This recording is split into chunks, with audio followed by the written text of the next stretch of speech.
Friday morning. I'm Matt Carothers, and it's that time. Welcome to everyone's favorite 30-minute horse racing program. That's right. It's time to roll your sleeves up, get down and dirty. It's time for Blinkers Off. Action-packed next 30 minutes. We'll go back in time, not that far. I have a bad memory. We'll go back to last weekend, and we'll take a look at some of the real good performances that took place last Saturday. We're talking Mucho Macho Man, Awesome Feather, Algorithms. Talk about Hansen, who was upset by Algorithms. And from a human element, we'll take a look at some pretty good performances from some actors in HBO's newest original program, Luck, created by David Milch. Michael Mann, obviously involved, the producer of the program. We'll give kind of a critique, what we thought of the first episode of Luck that debuted on HBO last Sunday, and we'll look ahead at some real good stakes activity taking place this weekend, the second half of the program. I'm very pleased to be helping me out with this week's program, co-hosting the show right now from his war room, somewhere in this, I'm guessing it's a basement, somewhere in New Jersey. It's Steve Haskin joining us right now, senior correspondent for Blood Horse, and also co-host of And They're Off, which you can see at bloodhorse.com with my man Lenny Schulman. Steve, thanks for joining me today. Actually, I'm upstairs. I'm not in Ray Pollock's mother's basement or anything like that. So you're upstairs. Okay, so you have a window. I'm just look outside. I'm just honored to be invited where so many greats have been before. Yeah, and you're one of those greats who've been here before. Do you have any dirt on Len Schulman that you can share with our viewers before we proceed? You know, Len and I are the same eye doctor, Dr. Zackheim in Brentwood. I'm going to go see him later on today. So I'm sure we'll talk about Len. That's your dirt for the day. You have more dirt on him than I do, just from that. Okay, you guys do a great job with And They're Off. When can you see that? How often do you guys film that? It's twice a month, usually every 2 weeks, and it's usually up by Wednesday evening. We shoot it on Tuesday, so we've got that 1 day window of anything can happen. So sometimes it does, but there's nothing we could do about it. But usually on Wednesdays, Lenny's really into that. Lenny's yeah, he's an old TV guy anyway, so he loves putting that together. We're going to talk about Luck a little bit later on. In your latest installment of And They're Off, Lenny had about a 7 or 8 minute interview that I watched with David Milch, the creator of the show. So more on Luck in a couple of moments. But let's talk about some of the. It was Sunshine Millions Day last Saturday, as you're obviously aware, and you had some big time performances, in my opinion. Awesome Feather, you know, I wasn't necessarily sold on her completely. I mean, she was 4-5 in her win in the Sunshine Millions distaff. We're looking at it right now. She wins by 5 3/4 lengths. She rated off of Tis the Argument, Steve, who was your second choice in this race, a solid second choice, ended up running 5th. I mean, she's 9 for 9. The problem for her is she's in arguably the toughest division that we have in racing now, right? It's gonna be a great year. Maybe she'll take Blind Luck's role and start a new rivalry with Havre de Grace and with Royal Delta in there too. But we don't really know how good this filly is. I mean, when they're undefeated this long, and when you look as good as she did in that race, I mean, they could be any kind. So we could be looking at something special. And listen, all the credit to Frank Stronach and Chad Brown for giving her all the time she needed. They could have tried to bring her back, try to make the Breeders' Cup, but they took their time, no matter how long it took, and it's paying off for them. Final time was, I guess, it was all right, 149. Mucho Macho Man won 147 and 4, obviously older males in the Sunshine Million Classic. So I look for Awesome Feather, undefeated, and yeah, it's tricky, another one that she might have to deal with at some point. Here is Mucho Macho Man, and we talked about how strong the distaff division could be. I'm not sure how strong the handicap division is. And Mucho Macho Man, 2-1 in here, not your favorite. Adios Charlie was favored in this race. Pretty good win. We mentioned the final time. I did 147 and 4. How good can Mucho Macho Man be? And he's shown the ability to rate. Wins here at 1 1/8. Your thoughts on this horse? Well, the thing I love about him is that if you look and see how big he is, what a big long stride he has, and if you look at how immature he was last year, and the fact that he was born in close to the middle of June, which you rarely see. That's a good point, yep. The fact that I think he's now catching up to himself. I think he's reaching full maturity just now. So I think he could be any kind. I really do. I mean, he came back with a vengeance. He looked terrific, in the Sunshine Millions. And I think I think the world is his oyster, as they say, because he's going to get a distance. I think the fact that he ran so well in the Kentucky Derby while still so immature says a lot about his ability. I'm really excited about him and the division of Animal Kingdom, and we'll see what Tapizar does over the weekend. I think Tapizar has the potential to be something special as well. I think obviously Animal Kingdom can, but it's still a huge question mark with a horse that hasn't raced since the Belmont. So there's a huge question mark there. I don't know what's going on with my horse Wise Dan. I haven't heard much about he. You have Game On Dude as well. Good division, a lot of question marks, but Mucho Macho Man, he's doing it now, and he's doing it very well. And that was a stylish win, I thought, over a good, not great field. Now we're going to talk about the Holy Bull for 3-year-olds. And, you know, you have Hansen, who obviously won the juvenile. Doesn't break particularly well in this race. It did not affect the results of this race. I mean, Algorithm is your winner, was the best horse by a mile. It doesn't help matters when you break like this. And the thing, I was talking with the research department, Rich Perloff, Steve, before our show this morning, and there it is. It's not a great break, but he still is able to get the lead. You know, the whole idea with Hansen is we all know how difficult it is. You can go wire to wire in the Derby, but it rarely happens. You have to be something kind of special. This is a good racehorse. I don't think he's a special racehorse. And I just, you know, rushing up the way he did after the slow break, I mean, it looks like this horse is just too one-dimensional. He is one-dimensional, and I think he was too fresh, and again, the break didn't help him. But what really killed him was the second quarter in 22 flat, which is suicide. Yes. And all the credit to Algorithms for being actually the only horse within 5 lengths of him who did not pay the price for that. He went on and ran his next quarter in 23 and 4, and then draws off to win by 5 lengths. And this horse is all professional. I mean, he's got a beautiful stride to him. He just looks like a horse that's got a great combination of class, brilliance, and professionalism, which is what you want to see.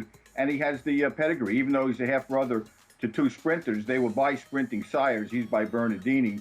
But this family, I mean, you got Crypto Clarence, you got Avatar as a Belmont winner. There's tremendous amount of stamina in the female family. So the way this horse runs, there's no problem about him going on. In terms of the horse we discussed, Mucho Macho Man, they're not sure about the next start. Awesome Feather, probably the Rampart at Gulfstream on the 31st of March. And then in terms of Algorithms and Hansen, 1-2 in the Holy Bull, they might be meeting Union Rags in the Fountain of Youth. That would be a hell of a race at Gulfstream. Oh, that's going to be great. I can't wait for Union. I thought Union Rags was the best 2-year-old last year, only because he lost so much ground from start to finish in the Breeders' Cup Juvenile. He cost himself the race by swerving out, which he's done before. And, you know, he obviously needs to get over that and mature a little bit. But I think talent-wise, you know, he's as good as I saw last year. I think he's got unlimited potential. But that's going to be a great race. And don't forget, earlier on the card, I thought El Padrino looked as good as Algorithms. Yeah. I mean, he beat a very good horse. Take Charge Indy is a stage-placed horse. He made what I thought was a winning move, even though a lot of people thought it might have been premature. But Calvin Burrell decided, why not? I'm just going to try and bust the race open early with a class horse on a speed-favoring track. And the fact that El Padrino went and caught him, and the fact that Take Charge Indy finishes 14 lengths ahead of the third horse. And some pretty good horses back there. Yeah, I think Bud Clutch is sitting on 2 live ones with those 2. It's an exciting time with some of the 3-year-old races now being important. Some of the superstars. We had Breeders' Cup coming back, the Dubai World Cup next month as well. Exciting time in racing. And we're going to talk about some good races this weekend. We're going to take a commercial timeout right now. And when we come back, we are going to talk about luck. Nick Nolte, Dustin Hoffman. Oh, I love me some Jill Hennessy. Great cast. Give our opinion on luck that's been picked up already by HBO for a 2nd season. We'll do some handicapping in our always popular Saturday play of the day. You are watching Blinkers Off. No reason to go anywhere. Show just getting good here, second half. Join me, Todd Schrupp, your host for the return of TVG's Racing Roundtable. Topical discussions and viewers' questions answered live on TVG. This week's episode is devoted to racing's latest hot topics. What would you like to discuss? Email us your thoughts at roundtable@tvg.com. Then join us for this week's Racing Roundtable featuring hot topics. This evening, 8 o'clock Eastern, 5 o'clock Pacific. Beginning tomorrow, win your share of $5,000 plus a 20% bonus. play the Oaklawn Bonus Betting Challenge. Make 18 $20 win-place contest wagers. The highest bankroll collects $2,500 with prize money paid out to the top 5 finishers. And a 20% bonus from winnings on one Oaklawn Park wager of your choice for the rest of the meet. Go to TVG.com for details. It's free, and it starts tomorrow. The Oaklawn Bonus Betting Challenge. TVG.com is new and improved. More streamlined and personalized with quick access to time-sensitive stats, including custom user preferences and simplified account management. Experience the all-new TVG.com today. Saturday on TVG, it's Louisiana Premiere Night from Delta Downs. Louisiana breds compete in 10 stakes races for over $1 million in purses. TVG Saturday, Louisiana Premiere Night, Delta Downs, first post 6:45 Eastern, 3:45 Pacific. TVG Thursday through Saturday. Join New Jersey's own Tom Cassidy for harness action from the Meadowlands. Watch and wager on the world's greatest harness racing. Meadowlands Racing, Thursday through Saturday. First post 7 Eastern, 4 Pacific. Friday action guaranteed. Make sure to play Aqueduct's $150,000 guaranteed late pick 4. Get in today. Bet Aqueduct's $150,000 late pick 4 at TVG.com. I met you at Hollywood Park with Renzo, and you gave me a triple, which I had to leave before I played it. Was this story end sad? No. I played it on TVG. $117 I paid. Usual. $117 triple. I'm thinking that's a pick 3 played on TVG. Is a scene, obviously, from Luck, which premiered last Sunday. The 4 degenerate gamblers getting ready for a huge pick 6 day out at Santa Anita. Steve Haskin joining me on Blinkers Off this morning. So, I mean, it's always difficult. Horse racing, it's borderline whether I'm an expert, but if I'm an expert in anything, I guess it's horse racing. So anytime you know a lot about a subject matter that, in terms of a movie or a TV show, it's easy to nitpick. Do you find yourself nitpicking a little bit, or do you just find yourself enjoying the plots, the subplots, and the characters and the storylines? I'm a major nitpicker. Yeah. I mean, I nitpick throughout Seabiscuit, and I certainly nitpick throughout Secretariat, and I'll nitpick through any racing movie. I mean, most of which I can't stand. Luck, I actually liked a lot. Oh, good. But you have to wait a while, number one, because the first episode, the pilot, it just gave you a character base on what we're going to be seeing.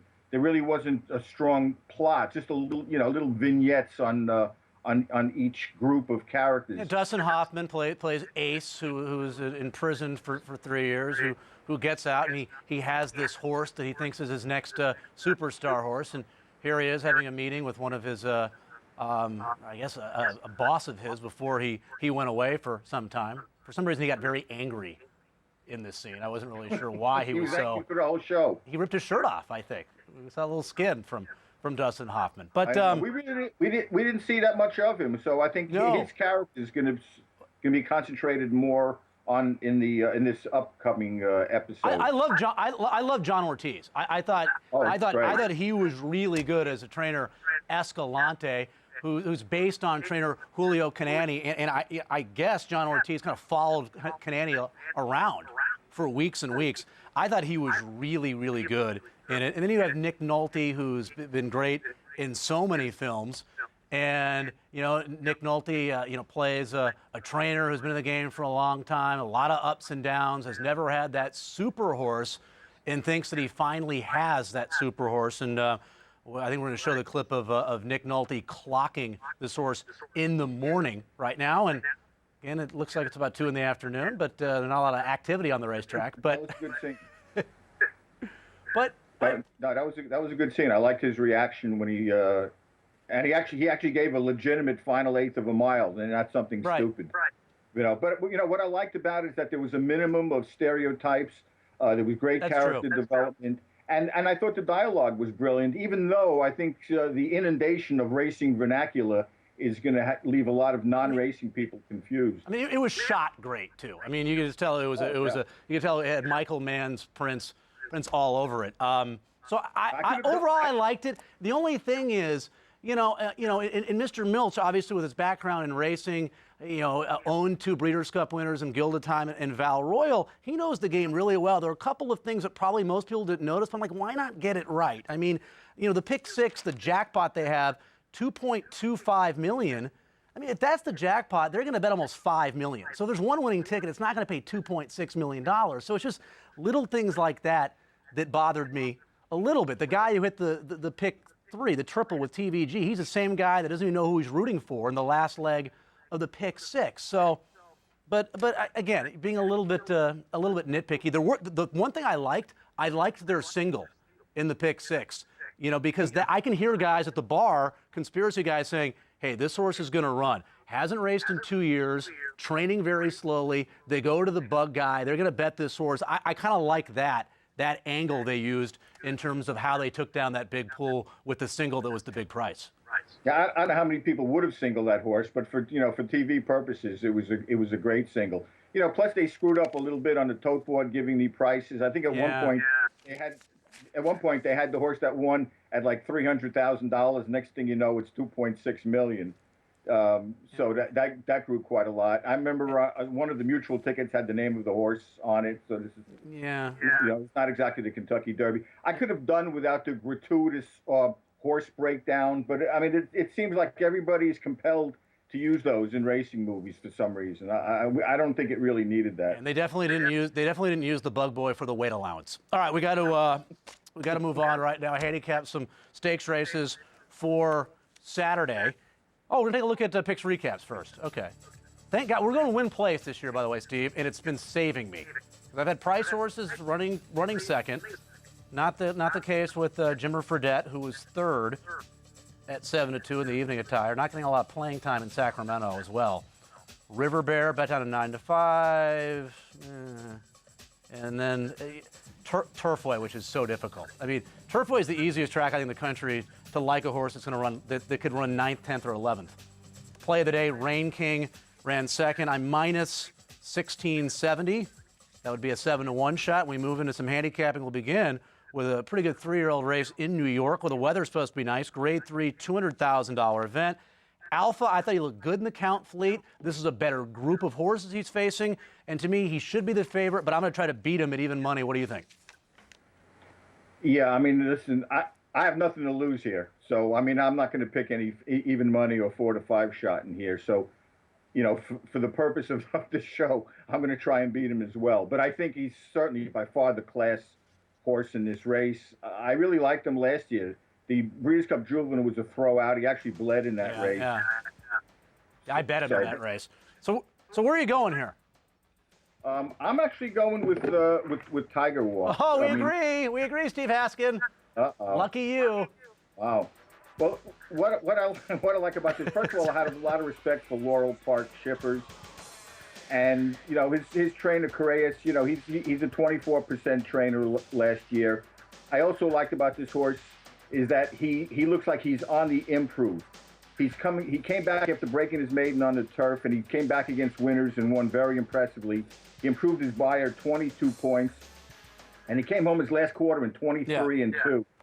And I like the fact that since then, he's had 2 bullet workouts at Laurel and would have had 3 bullet workouts, except that the 6 furlong workout he had would have been a bullet workout had it not been the only 7 furlong work on the card. So I just think all in all, if you're going to try and beat this horse, he looks like the class horse because there's an awful lot of speed in here. So I'm not going to go with one of the speed horses. And there's definite upside, too. That was his dirt debut, and that was easily the best start of his career. So second time on dirt, we'll see if he runs even better. The Toboggan, Grade 3 event, $150,000 event. Field of 8, 6 betting interests in here. Yeah, the Rapoli entry, Calarbachoa, and Caix Electronica. And you know how I love the numbers, Steve. This field's a combined 55 for 154. I mean, they win at a silly percentage, almost about 35%. Real good group. Yeah, well, again, I'm not going to go with the favorite Rapoli Pletcher entry. I was really tempted to go with the other entry, Candyman E. That's what I did. But yeah, at the last minute, I decided, you know what, I'm going with JJ's Lucky Train. You called it audible for this race. I like that. Yeah, last minute on the class factor.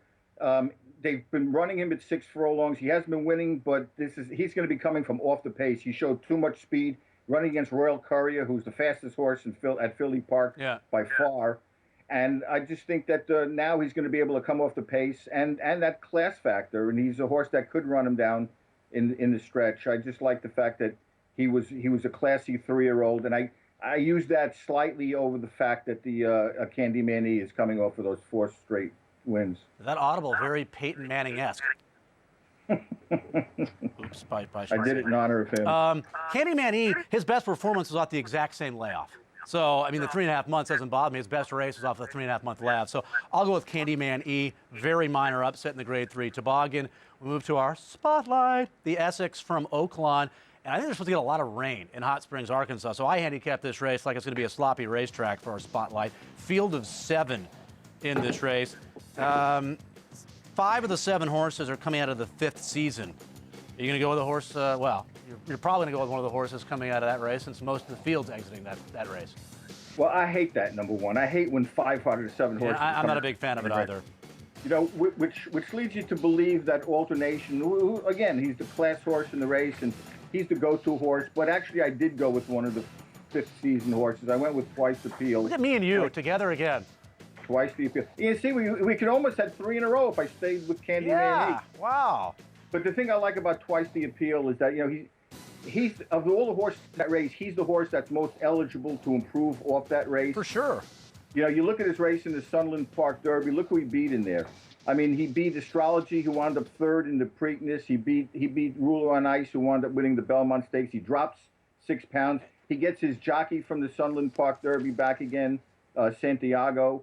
And I just think he needed that race. You know, he hadn't run since the Kentucky Derby, and he looks like. And the other thing, Steve, is there's no pace in this race. Racing Brand, you know, started his career 10 for 24. Now he's 1 for his last 10. I think he sits right behind Racing Brand in this race. Gets by that horse with relatively slow fractions. Is able to kick on over a racetrack that should be sloppy. Only start over a wet surface. Easy win over a wet fast track at Santa Anita. So we both like Twice the Appeal to move forward, get the trip, and win our spotlight race, the Essex.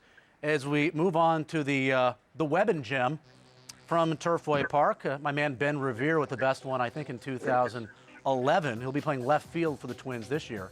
I didn't know you were such a huge baseball guy. When I watched And They're Off, you were talking to Letty about how when you were younger, you wanted to be a scout, a baseball scout. Yeah, I liked finding new talent. So, you know, I try and look for 4-legged talent now. I just don't get paid for it. Okay, we have about 2.5 minutes in show. I think we're doing fine on time. These races at Turfway are always so difficult for me. I'm guessing that you're going to like the 7, Tis Tea Time. That's my prediction. Am I right or wrong? I picked them. You did? Okay. Yes. Yeah, I mean, the synthetic win at Keeneland, and I guess the way he's training. Exactly. Right? I mean, back on synthetic since that race at the fairgrounds, in which he had a bad start. Yeah, you know, and again, I'm not crazy about all those preview horses, and for the fact that 2 of the preview horses drew the 2 outside posts. So I just think that his potential, you know, is up in the air right now. He looked so good in his debut. I think his second race was a throwout race. He got bumped at the start in that race. It was his first start around 2 turns. Again, he's come off that race. He's worked brilliantly. He worked in 59. I just think he looks like a really nice horse. He's a son of Tiz now. He's eligible to improve as he gets older. And just I think he may have more talent than anybody in this race, and that's basically what I'm going on. I'm sorry, I wasn't listening. I was thinking about Jill Hennessy back in the 90s when she was the assistant district attorney to Michael Moriarty on Law and Order, the original one. I'm sorry, I just kind of blanked just for a minute. That's okay. Our minds wander. But I'm a professional, so every show that I do, I watch back. So I'll find out what you said here in about an hour and a half. I'm going to go with Phantom Fury, who won by 10 3/4 the other lengths. horse I almost picked. We almost went 5 for 5 here, by the way, just to let you know. Wow. This was even more of a last-minute change than the other race. I was almost going to pick him too as the only speed, but I said, you know what? I'm not doing it. We don't have time. We don't have time for explanations. So I just give me your play of the day, and I'll say mine, and then I want a Super Bowl pick from you. I know you're a New Yorker, so obviously you're going Giants. 6th at Gulfstream, I'm going with Beamer. He was a big horse on the Triple Crown Trail last year. He made his first start on the turf. He's going to improve off that race. He was very immature last year. I think he could develop into a top-class I turf said no horse. explanation, Steve. So you don't he's listen very well, do you? 8-1. And Pats and Giants, my two favorite teams. I'm rooting for whoever wins, but I'm going to give a slight edge to the Giants. I've never seen a team. I used to gamble on sports forever.